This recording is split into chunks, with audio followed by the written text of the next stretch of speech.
ਇਹ ਮਾਰਚ ਦਾ ਮਹੀਨਾ ਹੈ ਕੈਲਗਰੀ।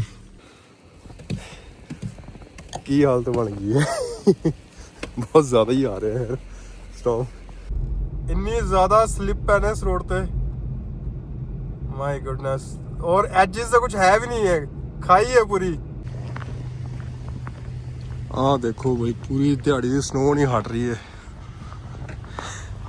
कैलगरी दी ये चीज़ चंगी लगती है। कल स्टॉर्म सीगा ते अज पूरी धुप है। धुप कल भी निकल गई सी दोपहर नूं, लेकिन मैं रिकॉर्ड नहीं कर पाया। तो हुण देखो पूरा सनी है इस टाइम ते। एटलीस्ट डिप्रैसिंग नहीं हैगा कैलगरी। कोई पता नहीं कैलगरी दे वैदर दा।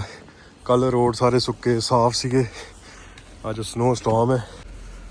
ठंड भी हैगी है, जल्दी जल्दी साफ करिए।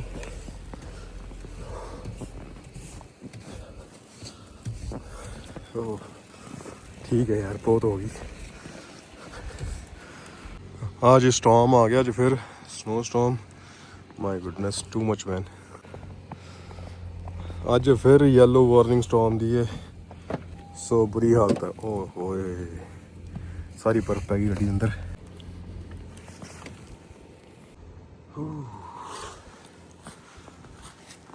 बहुत ज़्यादा ही पै गई है।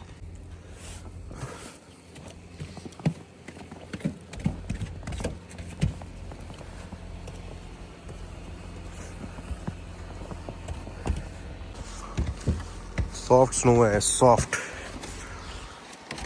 इधर कोई चक्कर नहीं, जल्दी उतर रही है। वेट तो थोड़ा स्यापा होता है। कपड़े सारे गंदे हो गए।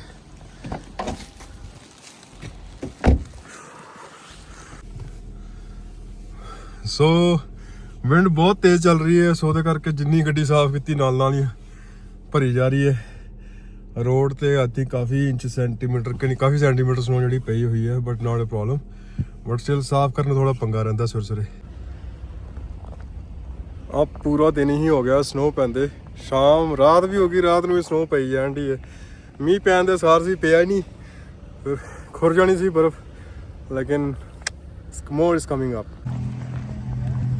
देखो हालत भाई स्नो दी, क्या बात है, क्या बात है, क्या की बनया पिया गड्डी दा। देखो परदा टीले, देखो कोई सिरे जो लाया पिया स्नो ने।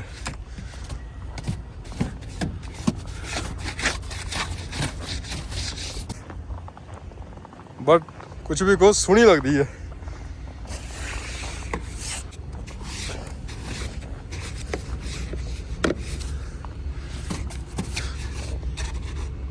आती कराती, मार्च का महीना चल रहा है। लगता सीगा स्प्रिंग आऊगा, स्प्रिंग छड़ के इत्थे विंटर वापस आई जा रहा है। इतनी ज़्यादा स्लिपरी है ना।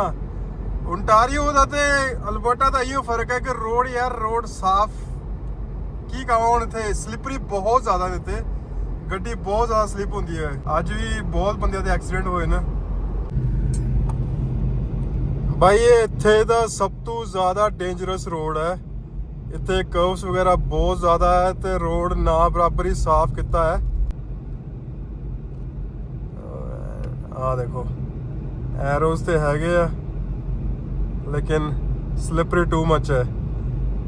एक तो मेरे पिछे गड्डी बंदा टेल गेटिंग करता आ रहा, पता नहीं कितने जाना पाई ने स्नो च इन्नी तेज।